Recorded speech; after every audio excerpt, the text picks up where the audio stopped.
Aún recuerdo perfectamente aquel 11 de septiembre de 1973 porque la Argentina se conmovió como se conmovió todo el mundo, pero tal vez allí, donde éramos todos partes de una generación que emergía en una novel democracia, después de años de dictaduras, habíamos visto que más allá de la cordillera se había instalado un gobierno popular que por primera vez estaba revisando las lógicas conservadoras de una sociedad que, como suele pasar en nuestro continente, se siente dueño de sus países. Eran los días de Salvador Allende. Y todos mirábamos a Salvador Allende como un ejemplo en una democracia que estaba produciendo una revolución en la sociedad chilena. Y aquel 11 de septiembre todo se volvió oscuro. No sabíamos quién era Pinochet, pero sí sabíamos lo que podía venir en Chile, porque Pinochet tomaba el poder y Allende anunciaba por radio, aunque su tranquilidad, esa voz que por radio se transmitía, podía dejar de escucharse, iba a seguir escuchándose a través de los años. Ese día también se murió Salvador Allende y la tragedia empezó en Chile. Me hubiera gustado mucho poder estar acompañándolos. Para mí no es un día más. Fue por eso que la semana pasada le quité las 3 condecoraciones que galardonaron al dictador chileno. Y ya no va a poder invocar más en su currículum ni él ni sus herederos, que la Argentina lo consideró digno de la Orden de Mayo ni de la Orden del Libertador General San Martín. Ahora estamos en otro tiempo, donde afloran los discursos del odio, donde vuelve a aflorar la mirada antidemocrática. En Chile, en Argentina, en todo el continente, en todo el mundo. Es un tiempo de unirnos para preservar los mejores valores de la democracia.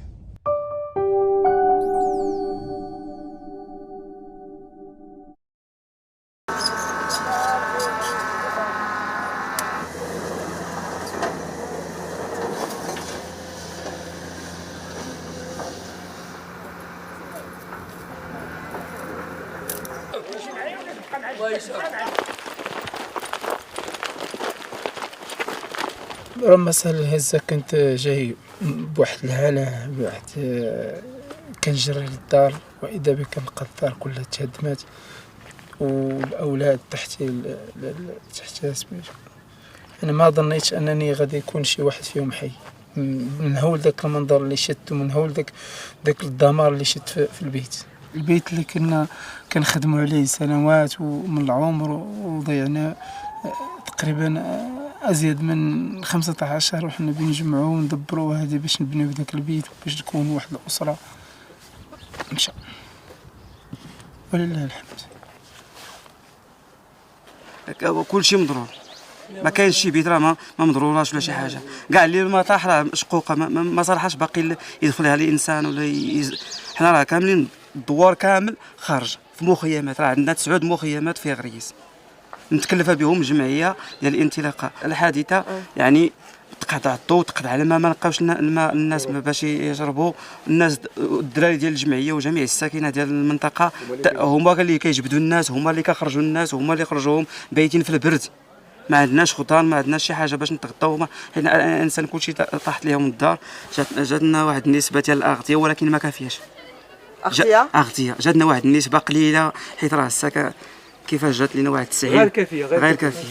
نهار الجمعه بالليل الراجل خرج، انا نعست انا ولادي، واحد اللحظه فقت لقيت الضوء شاعل، التلفازه شاعله، البيت تيدير هذاك الشيء هود، ولادي تيغوتوا تفضوا وبغيت نخرج ولادي نعتقهم، ما عرفتش باقي نخرج ديال الظلام، ما بالي والو، تنغوت والناس يغوتوا برا، ملي عرفونا باقي نحير جاو الناس ضربوا الدفاتات لاحت وخرجونا، كل ما كتب لنا عمر جديد الحمد لله.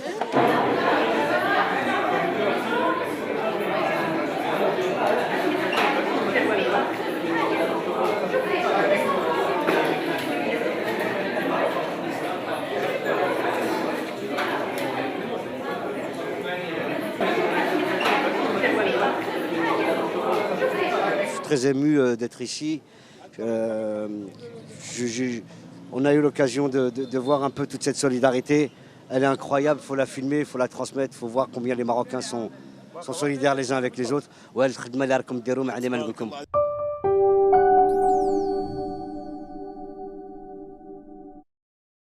Va a significar en los hechos un incremento de salarios para aquellos que queden liberados entre el 21 y 27%, o sea que es muy importante, impacta muy fuerte en la economía de las familias y además nos va a permitir ir por un proyecto de ley, es decir, en lo inmediato va a haber seguramente un decreto para evitar que se siga profundizando esa confiscación de los salarios, pero la idea es una solución ya definitiva que convierta esto en un gravamen a los altos ingresos y no un impuesto a las ganancias, o es decir, un impuesto al salario, como era hasta ahora, porque está claro que siempre a lo largo de los años resultó ser un conflicto, generó mucho rechazo.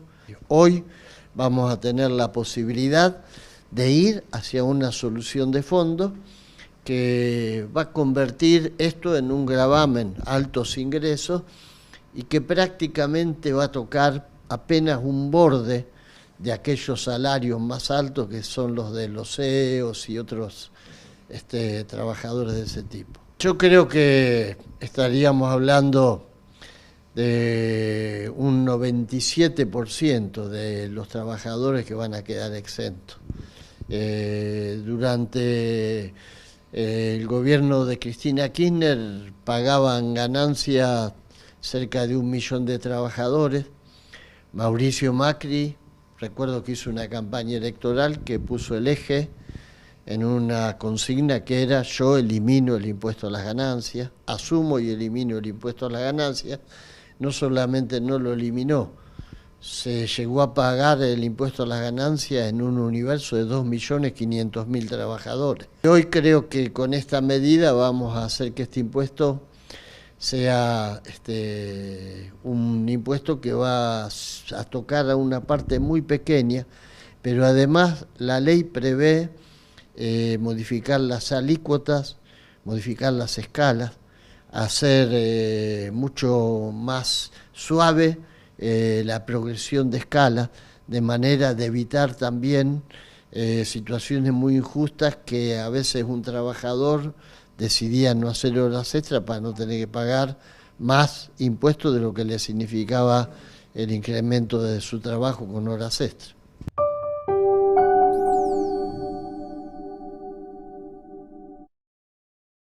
No hay que olvidar nunca a los que de una manera u otra brindaron su vida. Las democracias que tenemos, ellos la hicieron. Ellos nos enseñaron a no temer. Nosotros, sus madres, y en esta asociación que ya tiene 45 años y a la que pertenezco desde entonces, me cambió y nos cambió la vida, porque salió la guerrera, la madre, la que no olvida, no odia, pero hay palabras que son para siempre y eternas: memoria, verdad y justicia. Pero con fuerza, con optimismo. No hay que caer, hay que luchar en paz,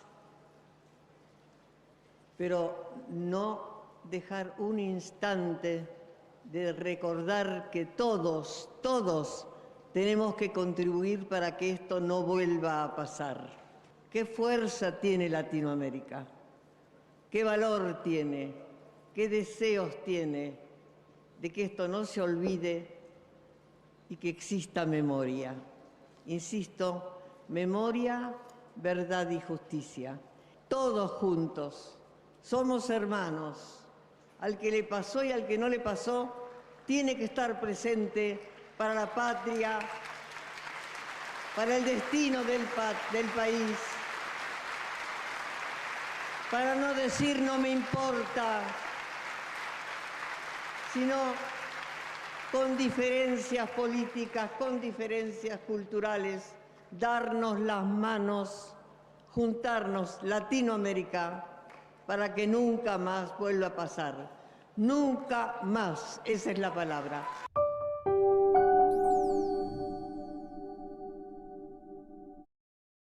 A 50 años del golpe, he tratado de hacer un relato.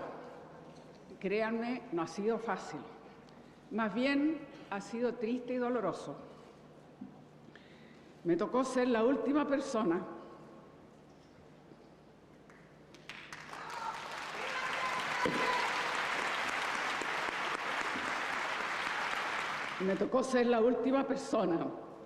del entorno de mi padre y entrar al palacio ese día, junto a otras personas.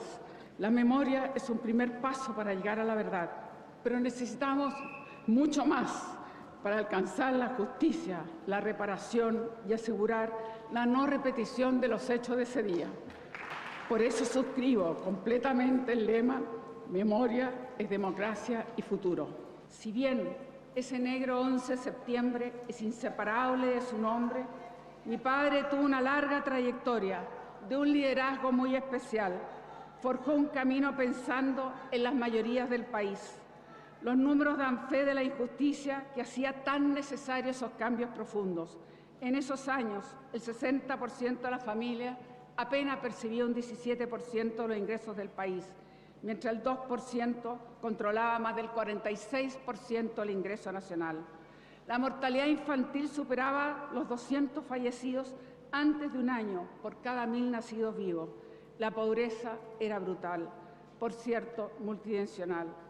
Salvador Allende encarnó la esperanza de millones de chilenos pobres y la necesidad de cambiar esa sociedad oligárquica.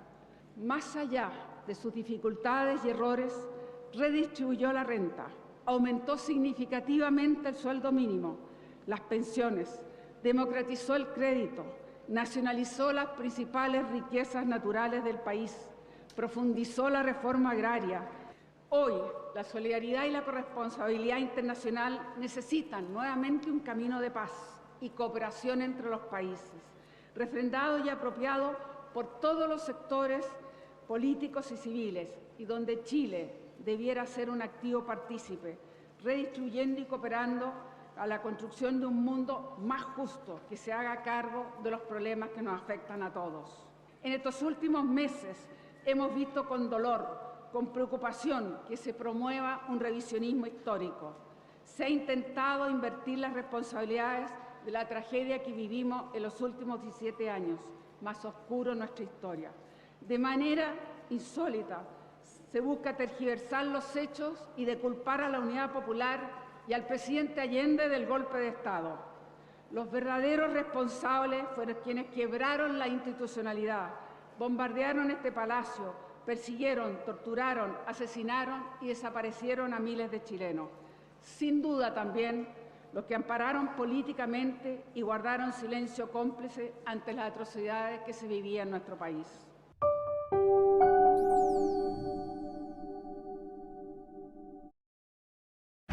Panorama Federal. Santa Fe. Puyaro gobernador. Con el 58,40% de los votos, Maximiliano Puyaro será el primer radical al frente del gobierno santafesino desde el retorno de la democracia. Si lo confirma el escrutinio definitivo, tendrá una amplia mayoría legislativa, con 28 de los 50 diputados y 2/3 de los senadores departamentales. Buenos Aires. Ayuda financiera. El gobernador Kicillof creó un fondo para que los municipios paguen la suma fija a los trabajadores. Aquellos intendentes que lo necesiten deberán solicitarlo. Tucumán. Marita Verón. El Juzgado Federal número 1 de Tucumán dictó el procesamiento con prisión preventiva de 2 dirigentes sindicales por posible encubrimiento. Norberto Manzano y Carlos Alberto Rojas habrían ocultado fotos y documentos que demostrarían la muerte de la joven desaparecida en 2002. Chaco. Femicidio de Cecilia Strisowski. El gobierno provincial solicitó que los 7 imputados por el crimen de la joven continúen cumpliendo prisión preventiva. Jujuy. Buscan a un joven. Realizan rastrillajes para dar con Leandro Abel Flores Gutiérrez, de 14 años, cuyo paradero se desconoce desde este 6 de septiembre. Leandro vive en San Pedro de Jujuy, mide 1,70 m, es delgado, de tez trigueña y cabello castaño corto. Ante cualquier información, llamar al 911. Mendoza. Las Leñas de Blanco. Una nevada de 28 horas dejó la zona en óptimas condiciones para que la temporada de esquí se pueda prolongar hasta los primeros días de octubre. Política. Defensa malvinera. Guillermo Carmona, secretario de Malvinas, consideró muy graves las declaraciones de Diana Mondino referente en relaciones exteriores de La Libertad Avanza. Al hablar sobre los habitantes de las Malvinas, territorio nacional bajo ocupación británica, Mondino planteó que no se puede imponer ninguna decisión a otras personas. Río Negro. Medida de fuerza. Trabajadores de salud anunciaron un paro en hospitales provinciales para el 21 de septiembre en reclamo de un salario inicial de 384.000 pesos. Más información en telam.com.ar.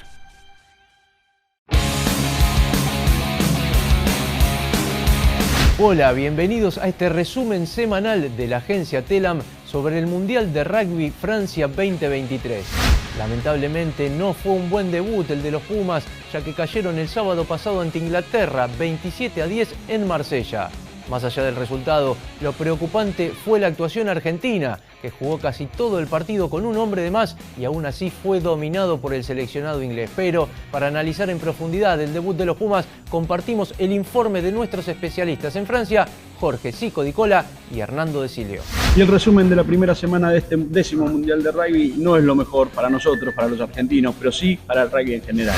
Argentina no anduvo bien ante Inglaterra, jugó, la verdad, marcó decepción el seleccionado de Che, que jugó muy mal en el 27-10 en la derrota justamente del equipo de la Rosa. A partir de ahora, dar vuelta a la página, esperar a Samoa para que dentro de 12 días ver si se puede dar vuelta a esta historia. Habrá que jugar después contra el equipo de Chile y definir ante Japón para ver si Argentina está para pasar a la segunda ronda. Por el mismo grupo de Argentina, el grupo D, Japón derrotó 42-12 a Chile en el debut de los Cóndores en un mundial. Los japoneses lideran la zona con 5 puntos, Inglaterra tiene 4 y Samoa, próximo rival de los Pumas, tuvo fecha libre. Sobre el partido que se viene y también sobre la derrota en el debut, habló en exclusiva con nuestros especialistas el wing Emiliano Bofelli. Claramente no era el comienzo que queríamos, pero bueno, esto no es la muerte de nadie, el mundial, esto sigue, lo quedan todas finales.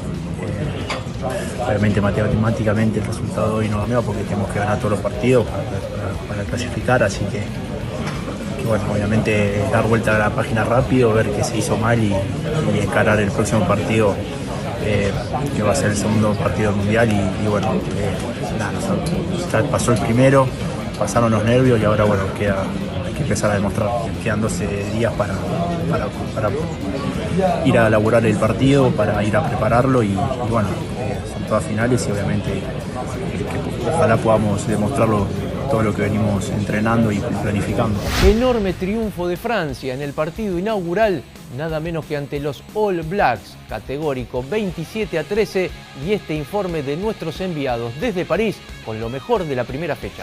Los que se fueron cantando la marsellesa fueron los franceses, que realmente disfrutaron un partido espectacular en el Stade de Francia. En el debut le ganaron a Nueva Zelanda y también Irlanda, otro de los candidatos, que le hizo 82 a nada más y nada menos que Rumania, un equipo que venía sin grandes probabilidades, pero bueno, se comió 82 tantos el día del debut. Italia también arrancó muy bien y bueno, y veremos qué pasa. Es la primera fecha, hay muchos choques decisivos y hay otros choques sin demasiada paridad. A partir de allí veremos qué es lo que sucede, comenzarán a jugarse otros cruces y bueno, y a ver la expectativa argentina, ¿no? Hoy en el grupo de Argentina el primero es Japón con 5 puntos. Veremos qué es lo que pasa. Nosotros en el resumen semanal le damos un saludo muy grande desde aquí, desde Francia, y nos estamos encontrando. Fuerte abrazo para Jorge y Hernando desde Francia, y nosotros desde aquí nos despedimos hasta la próxima entrega de este informe semanal de la agencia Telam sobre el Mundial de Rugby Francia 2023. Chau, hasta el próximo lunes.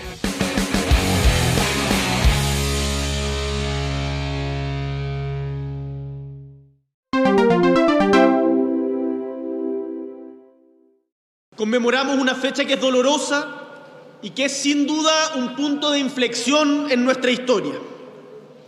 En una historia que es compartida, que trajo muerte, que trajo sufrimiento, persecución y pobreza a nuestra patria. Es muy importante afirmar con claridad que no es separable el golpe de Estado de lo que vino después. Desde el mismo momento del golpe de Estado se violaron los derechos humanos de los chilenos y chilenas. Valoro profundamente que en conjunto con los expresidentes vivos de Chile, Eduardo Frei Ruiz-Tagle, Ricardo Lagos Escobar, Michelle Bachelet Geri y Sebastián Piñera Echeñique, hayamos firmado juntos el manifiesto por la democracia siempre, porque es en la diversidad y entre quienes piensan distinto con quienes podemos construir una sociedad mejor. Proclamamos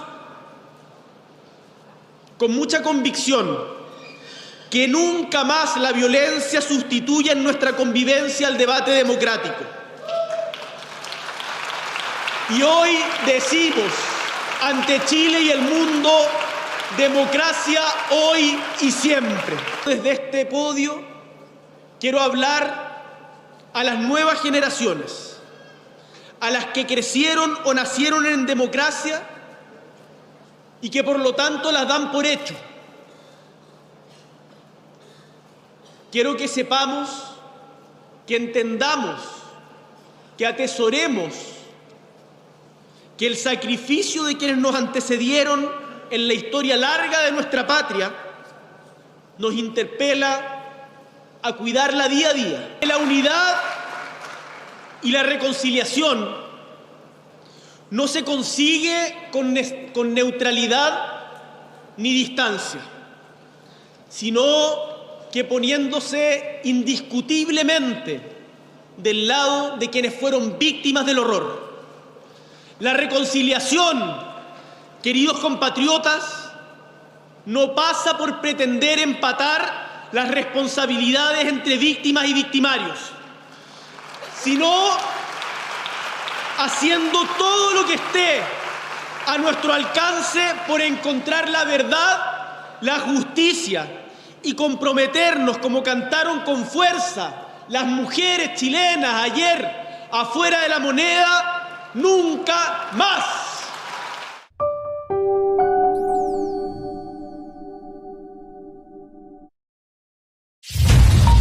Minuto de noticias. El nuevo piso de ganancias apunta a aliviar a más trabajadores, dijo el secretario de Industria José Ignacio de Mendiguren. Reconocidos intelectuales, entre ellos Beatriz Sarlo, alertan que Milei amenaza la democracia y convocan a votar en su contra. Alberto Fernández reprochó al FMI por mostrar la misma lógica que un fondo buitre. Chile conmemoró los 50 años del golpe con un llamado al compromiso con la democracia.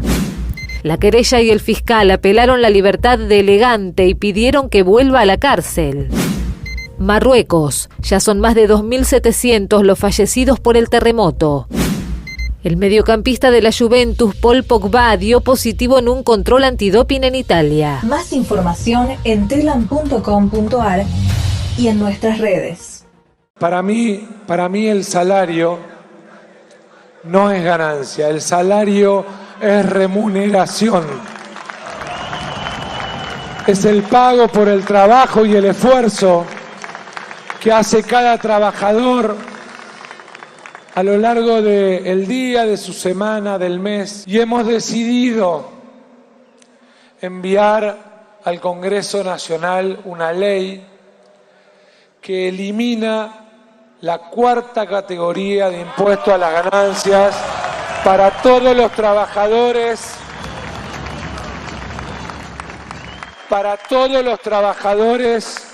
y jubilados de la Argentina. Argentina le está cobrando un impuesto a los bienes que se importan de otros países. O sea, le está poniendo un impuesto al trabajo extranjero, que está generando una mejor recaudación en la economía argentina. Esa mejor recaudación del impuesto al trabajo extranjero, más la mejora en el consumo y la recaudación de impuestos que genera esa mejora en el consumo, van a servir para financiar la eliminación del impuesto a las ganancias. Hemos tomado además la decisión por decreto de impulsar desde el 1 de octubre un mínimo no imponible de 1.770.000 pesos. En la Argentina solo van a quedar 80.000 gerentes, directores de empresa, jubilados de privilegio o beneficiarios por ser directores de compañías de altos ingresos pagando el impuesto a las ganancias. Los trabajadores, sus salarios, sus horas extras, sus viáticos, no pagan más impuesto a las ganancias. En los próximos 45 días se juega el futuro de la Argentina. O volvemos al 2015 o caminamos hacia adelante. Yo estoy comprometido, me voy a romper el alma, no solo la voz, voy a dejar hasta mi última gota de sangre y transpiración para darle a los trabajadores argentinos un país en el que valga la pena vivir.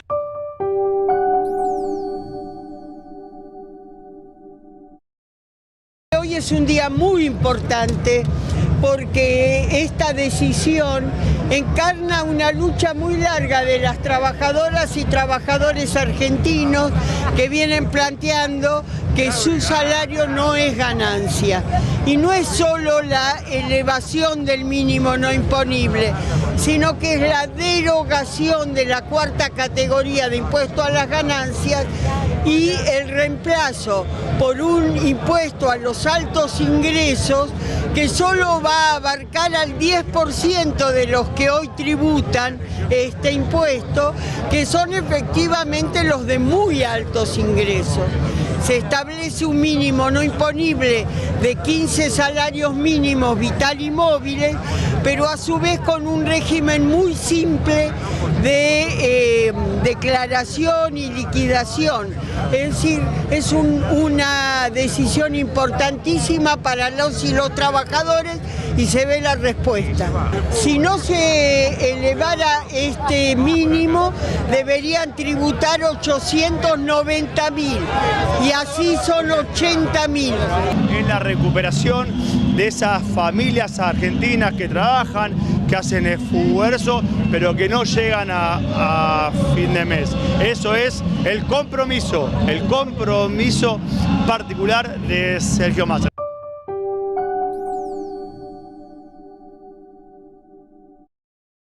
Cuando hablamos de alegría, no es un tema solamente de alegría, es un tema trascendental para la estructura impositiva de nuestra sociedad y me parece que hay que verlo de esta manera.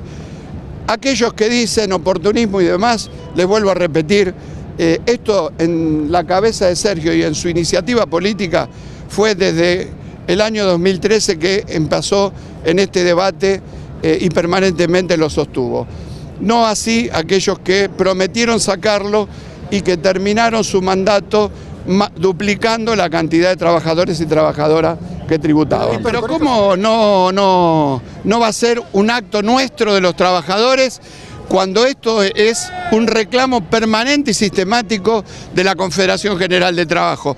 Por eso, esto cuando nace el sábado que nos convocan, automáticamente y espontáneamente vieron hoy la cantidad de compañeros y compañeras que poblaron la Plaza de Mayo, ¿no? No confundamos las cosas. Milei va por un lado, Patricia Bullrich va por el mismo lado, así lo dijo Domingo Felipe Cavallo ayer en un canal de televisión, y nosotros queremos otro país. Nosotros no queremos el país del corralito, el país que derrote a los procesos democráticos por las torpezas y las locuras que hacen los economistas liberales.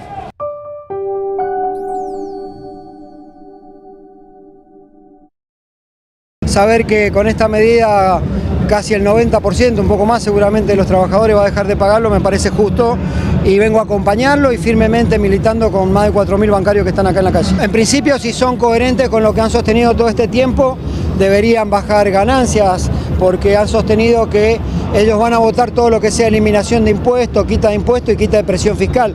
Esta presión fiscal era sobre 1 millón de trabajadores y creo que es importante que lo hagan, y para aquellos que se preocupen por el costo fiscal, las medidas que propone la oposición, por ejemplo, de quitar todas las retenciones, los derechos de exportación, es 3 veces más de lo que sale dejar de pagar ganancias a los trabajadores, así que esperemos que acompañen, pero esta lucha se gana con los trabajadores en la calle. Creo que es un día histórico, que venía hace muchos años trabajando Sergio Massa, nuestro candidato a presidente de Unión por la Patria, y que ahora concreta esa palabra comprometida. Recordemos que cuando al final del gobierno neoliberal del ingeniero Macri eran 2,4 millones de trabajadores y trabajadoras que aportaban este injusto y mal llamado impuesto a las ganancias, porque todos sabemos que el salario tiene carácter alimentario, y que Sergio Massa lo fue bajando a partir de la asunción, primero como presidente de la Cámara de Diputados de la Nación, luego como ministro de Economía, de Agricultura y de Producción, y ahora anunciando este proyecto de ley que se va a enviar al Congreso,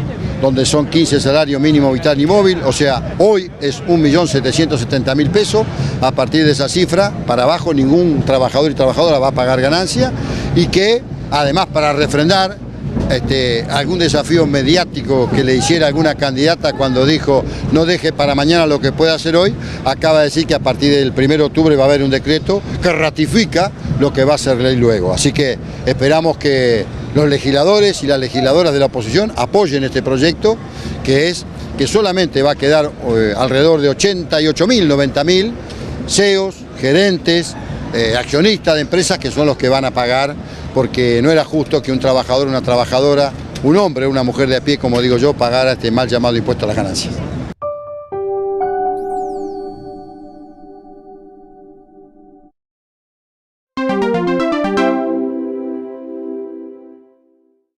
Hemos reparado, hemos hecho mantenimientos profundos en más de 6.100 escuelas en la provincia de Buenos Aires.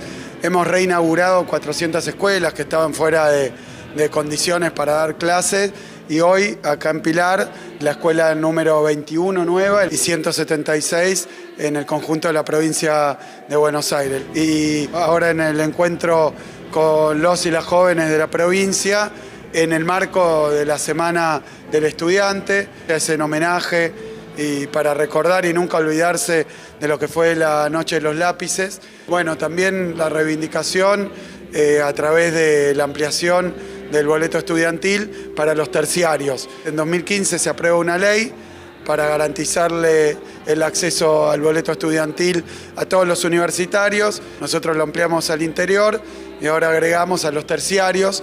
Son 273.000 estudiantes de terciarias y técnicas de toda la provincia, que a partir de ahora van a tener contemplados sus viajes a través de la tarjeta SUBE. Quiero decirlo para los que creen que el Estado hay que achicarlo, recortarlo, reducirlo, que sin la posibilidad de acceder al boleto, muchos se quedan sin la posibilidad de estudiar. Hoy inauguramos junto a Axel el establecimiento educativo número 21 acá en Pilar, la escuela secundaria 40, muy importante para Manuel Alberti, para seguir garantizando el derecho a la educación y la realidad como vos marcabas, ¿no? En una jornada que además se complementa con un encuentro de juventudes de la provincia de Buenos Aires que pone en valor esos programas del Conectar Igualdad bonaerense que nos permitió entregarle la netbook a los pibes de los últimos años, los viajes de egresados alrededor de la provincia, pone en valor todo lo que venimos haciendo también con la Dirección General de Deporte del municipio y la Secretaría de Deporte de la provincia de Buenos Aires, ahora